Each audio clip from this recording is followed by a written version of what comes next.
Hello and welcome back to my talks on tabletop RPGs. Last time I kind of spoiled a little bit and said that the next episode was going to be about one of the biggest problems I have with Dungeons and Dragons, as well as one of the biggest problems I have with adapting OGL games into other styles. And I said it would be the six. And what is the six? Well, it's strength, dexterity, constitution, charisma, intelligence, and wisdom. First of all, one of the big issues is it seems every edition of Dungeons and Dragons, these stats become less and less balanced against each other. They become more and more imperative that one be considered, that some are more important than others. Dexterity, especially. I mean, 5th edition dexterity is so ridiculously overpowered that there's no reason not to make it your second highest stat, depending on your class. Obviously, like, Wizard Intelligence is going to be highest, Barbarian Strength is going to be highest, but if we're being honest, like, Dexterity should be your second highest stat. It affects so much in the game that is ridiculous. But you look at something like Charisma, in the first and second editions of Dungeons and Dragons, especially first, second to a degree, and basically gone by third. This idea of having hirelings, the idea that when you encountered boss monsters, when you saw that dragon in the end of the dungeon, you would have 60 guys with your main party you could just throw d20s at and hope for a critical hit. And that was part of the gameplay loop in these older editions, was having hirelings, was having followers that you could basically swamp an enemy with. Third edition that basically gone away, and that was more or less just a feat called leadership, and it was a mess.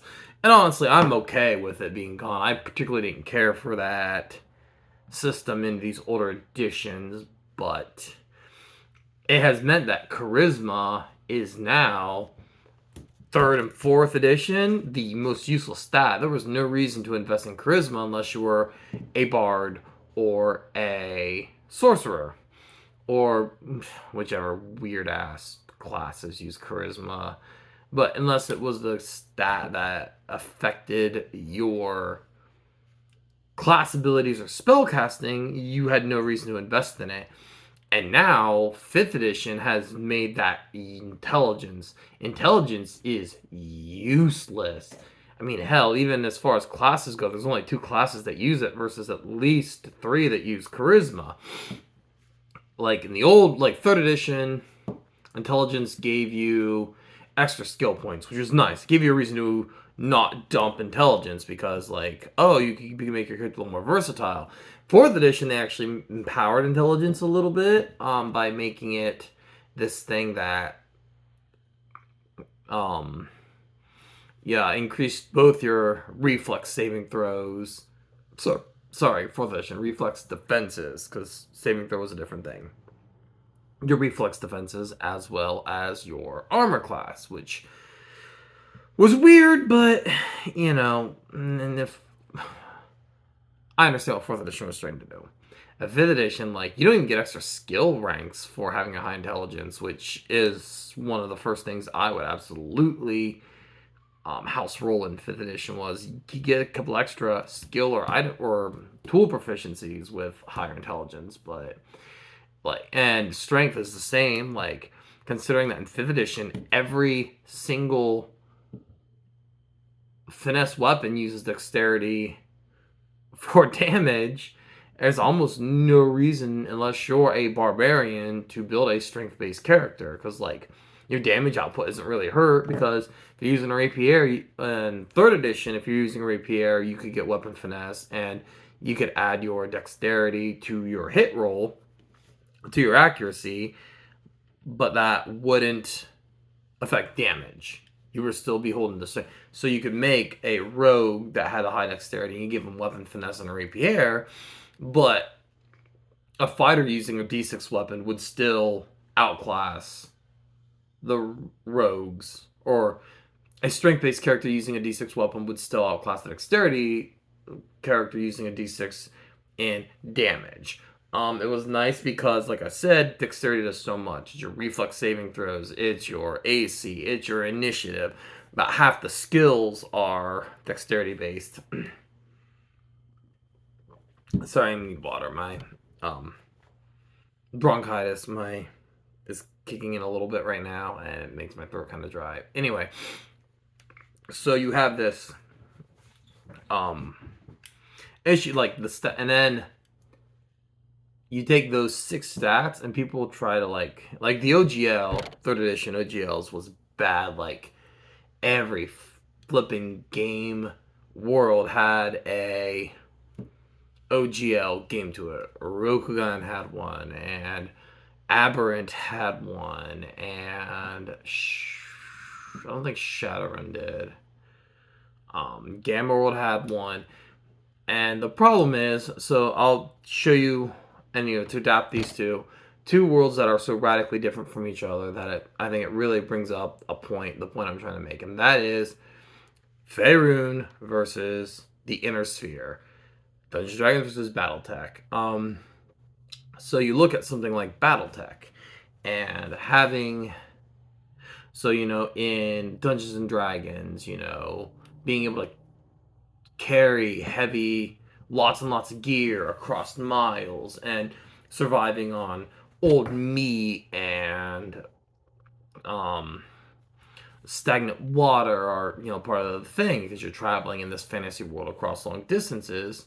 Whereas in BattleTech, being able to survive on a quote unquote high fortitude or constitution is nowhere near as necessary because you're not gonna need to drink stagnant water. I mean, water purifiers or something you can just carry. It's like in BattleTech, it's like this big, and you can just carry one with you. One guy can carry one and just put it in water, and everybody's got drinking water, and like you just have like dehydrated food and stuff, which isn't something that's common in the fantasy world. And even look at combat, ignoring the mech combat, like let's say just two people fighting.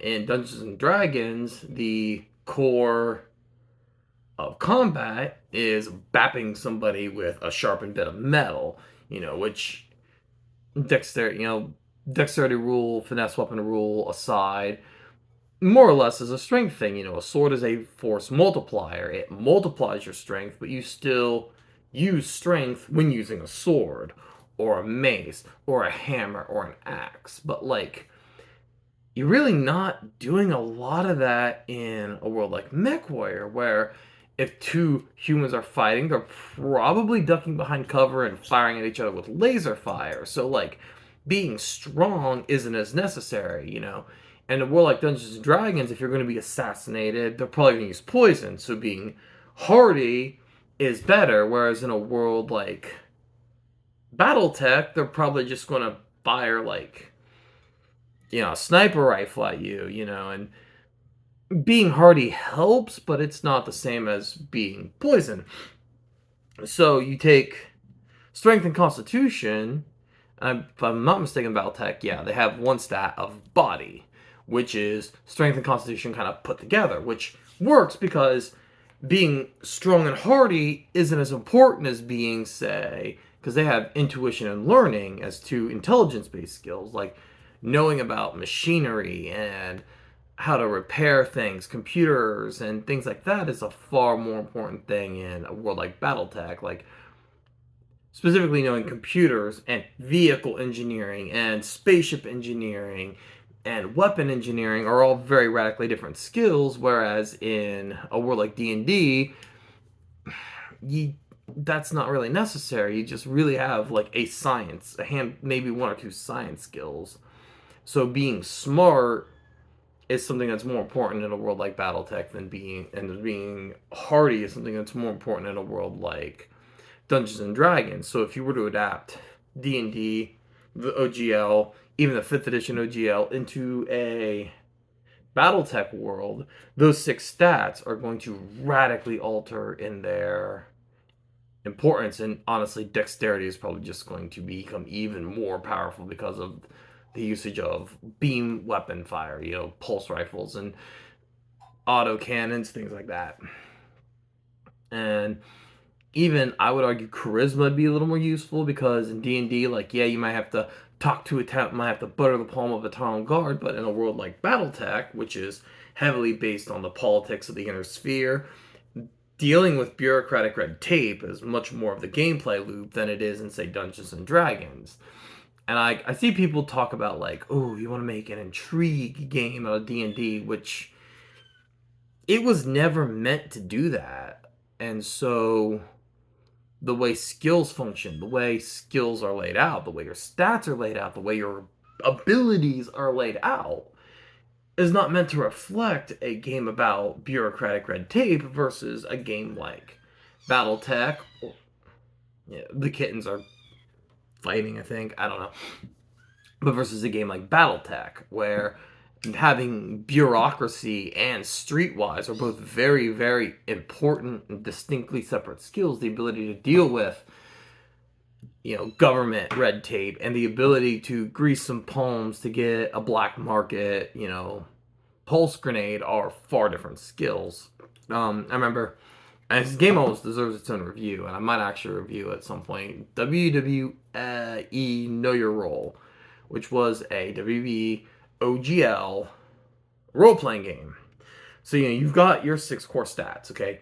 So wrestlers need to be strong, they need to be, they need to be strong, they need to be coordinated, they need to be tough. Obviously. So, okay, you got like power moves, like power bombs and power slams and powers, like, but, okay, body slams and, things like that, which is your power stat. And then you have like acrobatic attacks like Hurricane Iranas and, shooting star presses that have a dexterity. And then Constitution is the god stat in the game because of how hit points work. But that's neither here nor there. But, brawling moves like punching a dude and whapping a dude with a chair use Constitution. Yeah, okay, fine. But then you got like, okay, intelligence. Well, what does intelligence do? Well, intelligence is for technical wrestling. The Bret Harts and Kurt Angles. And I'm like, I guess. It's weird, but okay. There's, probably a better way of putting it. No, because we have to use the OGL. We have to use these 6 stats.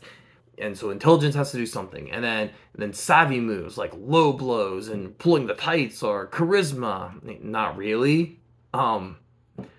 You can be a cheater in wrestling without actually having a lot of charisma. I'm sort of thinking anything off the top of my head, because honestly, most wrestlers have a lot of charisma just because, like, promoing and telling storytelling are important in wrestling. But like, anything to do with the low blow doesn't require me to be able to like have a strong personality. And wisdom just did nothing. It was, the only thing it really did was help your will saves, and will saves are important for kicking out of pins and beating submissions, but like, it did simple moves. I think they released an addendum that had a 7th class, because the 6 classes were based on the 6 stats, except for there was none for wisdom and 2 for charisma, because the manager is like, oh, manager is based on wisdom, but then like all their abilities were charisma oriented. And honestly, that's just how I would do the manager. Would be like, okay, the manager is the Basham Brothers. The Basham Brothers had no personality but cheated all the time. So there you go.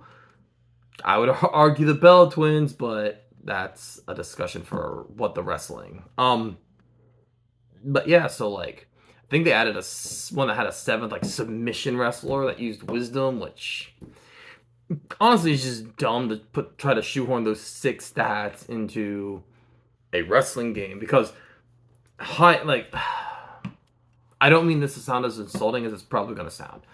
Having a high intelligence, having a high wisdom, not really that important for being a professional wrestler. Like, you got to know the business, and you got to like have some awareness. Like, you gotta have a lot of situational awareness because you gotta know where you are, where your opponent is, where managers are, where the referee is at all times in the ring. But I just to fit the OGL, the D&D 6 stat model into professional wrestling, it just doesn't work. I mean, it barely works in Dungeons and Dragons, as I've pointed out. But like, to put it into, whereas in wrestling, I'd probably separate it by wrestling style. Well, I don't think there's a way to make a wrestling role playing game. I just don't think it can be done. Sorry. People have tried. I've literally never seen a good wrestling role playing game. Um, my brother does swear by Wide World of Wrestling, but it doesn't feel like a wrestling game to me. But anyway, discussion for later. We'll talk about that, and maybe I can even get Sean in on that one as well. But like, trying to put those 6 stats into anything more modern, anything post-industrial revolution, like, being strong is not something that, as people day to day, is really affecting us. It's not really like, being strong is nice and it's beneficial, and there are reasons to be physically strong in the modern day. But like, that's not like as imperative as being intelligent. And honestly, I think Dungeons and Dragons should just take wisdom, charisma, and intelligence and just put them into 2 stats and probably split dexterity into agility and coordination. I know that means there's 4 physical stats and 2 mental stats, but to be honest, just physical stats are more important in Dungeons and Dragons anyway than mental stats are, and they have been since at least second edition at least. I haven't had as much experience with first edition, but second edition, yeah, but especially third, fourth, fifth edition. No, fourth edition's its own creature, but third and fifth edition, your physical stats are so much more important to your character than your mental stats, and it's okay because that's kind of the nature of the game. But at the same time, you have to understand that maybe it's okay to have 4 physical and 2 mental stats. And of all the sacred cows we've kept in D&D, of all the things we've changed the way skills work, we've changed the way experience points work, we've completely redesigned damn near every class in the game. Like, a first edition fighter is nothing like a 5th edition fighter. A second edition ranger is nothing like a 5th edition ranger. You know, in second edition, your proficiencies, which are skills, it would be like, okay, you're proficient with boating. Well, what does that mean? It means you take your intelligence, you add, let's say, subtract 1 to it. So if you have 15 intelligence, the skill is 14, and you try to roll under that on a d20. Versus now, where you roll d20 plus stat modifier plus proficiency bonus and try to beat a target number. They are so radically different, they're not even the same system. The 2 sacred cows that we cannot seem to get rid of are wizard spells, which are just these universal toolkits that basically just solve any problem if you got the right spell set up, and these 6 stats that do not properly reflect what the game is, what the game is trying to do, how the game feels anymore. And more and more and more and more of that keeps happening. And so, maybe for Dungeons & Dragons 6th edition, maybe we need to redesign the stat. Maybe we need strength, coordination, agility, constitution, intuition, and intuition and logic. Like, charisma could very well fit a bunch of its stuff into wisdom, and certain wisdom stuff could go into logic. Like, medicine is now a logic skill instead of an intuition skill, because Yeah, that's just the way it is. And then spellcasters could function off of intuition or logic, or you could even do something like casting a spell is based on intuition, is based on logic, but your resistance to magic is based on intuition. But you know, spellcasting has to be fixed anyway. Story for another video. Spellcasting and magic and systems. Getting a bit ahead of myself, but these 6 stat, and then like I've seen games, like especially retro clones, try to solve this 6 stat problem. Like Kayak Master, we now have 8 stats instead of 6. Cool. So we've separated dexterity into 2 separate abilities and maybe added another. Nope. They keep the same 6 and add 2 more, which is honor, which is just a mess of a stat. That's just the average of all your other stats, and it's just constantly fluxing up and down based on your actions almost. An alignment system, it's just a mess. And the second thing, which is the worst stat you can put into your role-playing game, comeliness. Games, stop making hotness a stat. It's stupid, and attractiveness is such a subjective idea. Like, go back to wrestling just because, like, I'm such a huge wrestling fan. I see videos because of the Dominic Mysterio thing, where Liv Morgan's trying to seduce him to get at Rhea Ripley, and I see people, well, who would you prefer, Rhea Ripley or Liv Morgan? And it's like, I mean, honestly, they're both gorgeous, but you see some people like Liv Morgan, who has more of a traditional kind of like Barbie-ish hotness.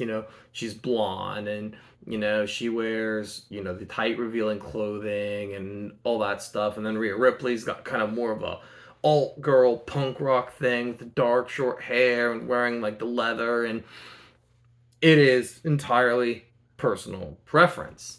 So having a stat that is I'm this hot is insanity. It's like, also, I kind of like the idea that your appearance is completely determined on how much people like you. I mean, even games I like Palladium, I like Palladium. It's flawed, but I like it. But it's got physical beauty as a stat, and it is a mess because it is all based entirely on humanocentric physical beauty. Like, a dwarf will have lesser physical beauty than a human will.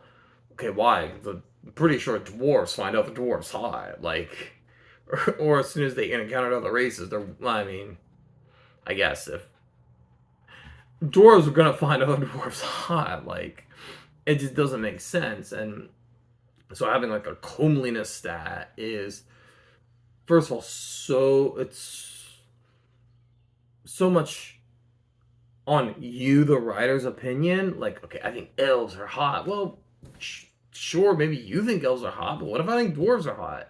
What if I think, half orcs are hot? What if I happen to like dudes who are a little rough, tough, and rougher? Maybe got a little bit of like a scar, kind of a bad boy thing going for them. No, you're not allowed to think that they're hot. And this idea that if your physical attractiveness has this heavy influence on your social abilities is untrue. Because, I mean, I can point to a number of presidential candidates and stuff who, who, if they didn't have money, wouldn't be able to pick up, a 3 in a bar, which, okay, yeah, I get, okay. But you know what I mean? And like, get people flocking toward them. And I've met incredibly attractive people who couldn't string together a 3-word sentence to save their lives. So like, I think that attractiveness is an element of your your charisma stat. Like, but you can be a clever, fast talking trash gremlin. I mean, I'd like to think I got an okay charisma stat, and I look like this. Like, I dress like I took my clothes out of a dumpster. Um, And I've met attractive people whom you spend 2 minutes with and you just clock that. You're like, all right, we're done. I'm not gonna be involved in this anymore. You know, himbos exist. Like, it's a thing. So, like, stop adding comeliness and attractiveness to your game. White Wolf did it the best by explaining that your attractiveness stat is how well you utilize your attractiveness. Like, you could be traditionally less attractive than someone with a lower stat, but you know how to accentuate it. You don't wear clothing that's unflattering. If you've got a smaller, if you got a smaller bust, you don't try to wear shirts with like low hanging cleavage. You'll wear something a little more modest. You might wear tighter pants that would accentuate other parts of your physique, as it were. But like, you understand how to use what you've got to its max. Still don't like it. Still think it's terrible. But yeah, so if any of you out there are looking to design your role-playing game system, it's very important you understand what you're trying to accomplish and not be rigidly accepted to another game, not just OGL, but like maybe White Wolf or maybe Shadowrun, their stat system, because like I had a friend who was talking about designing a Dragon Ball Z style role playing game, and he was talking about like intelligence as one of your stats. And I'm like, here's the thing about Dragon Ball Z: your intelligence in that world is irrelevant to anything that happens. Now, being smart might be a boon for someone like Bulma, but being smart would be something closer to a feat, a specialization, and advantage than it would be a core stat. Honestly, your core stats are going to be almost exclusively physical, because that's what Dragon Ball Z is. Dragon Ball Z is karate guys punching each other in the face and shooting beams of light at each other till one of them explodes. That's Dragon Ball Z's core loop. Like, that's its engagement, is watching these dudes punch each other and shoot, color streaks at each other until one of them fall down. Not an insult to DBZ, it's what it is. So like, putting intelligence as a core stat, maybe mind as a core stat, which would incorporate any non-physical attributes like your intelligence, your charisma, your intuition, your wisdom, your experience, things like that. But I think a lot of times people get these games they idolize, like White Wolf games, and they try to adapt that into their system, and they find themselves to be beholden to it, even though it's not what's good for them. Best thing I can suggest is look at what your game is and try to boil down 4 to 8. If you have less than 4, it can feel your characters feel kind of samey. And if you have more than 8, your stat spread is too thin. 4 to 8, 6 is good. 6 is a good number if they're properly, but think about maybe 12 or so things that your gameplay loop is, and try to parse them into different things. Mutants and Masterminds has fighting as a core stat because it's a superhero game, and how well you fight is something that is so important that it could very well be